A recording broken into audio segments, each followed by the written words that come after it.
Welcome to our channel. Today we how to recover your Shopify store, complete guide step by step clearly.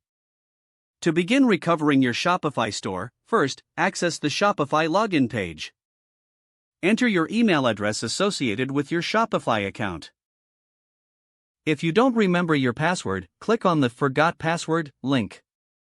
Check your email for a password reset link sent by Shopify.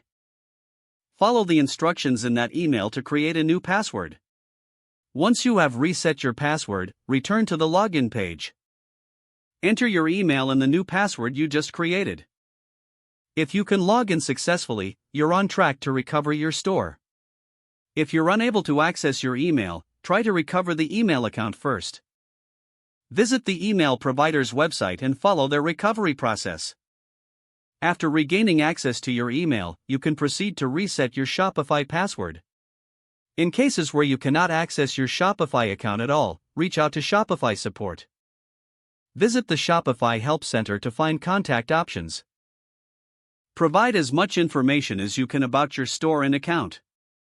This can include your store name, any previous email addresses used, or order numbers. Be prepared to verify your identity to regain access to your account. Once your account is restored, check if any apps or integrations require re-authentication.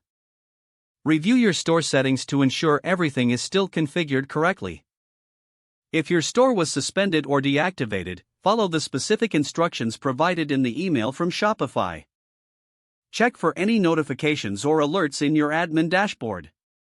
Restore any lost content or design elements from backups if available. Evaluate any changes that may have caused the issue and take necessary actions. Regularly back up your store data to prevent future issues. After completing the recovery process, set up security measures to enhance your account protection. Enable two-factor authentication for added security. Stay informed about Shopify updates and best practices for store management. Monitor your store regularly for unusual activity or potential issues. With these steps, you should be well on your way to recovering your Shopify store effectively. Don't forget to like this video and subscribe to our channel for more step-by-step tech guides.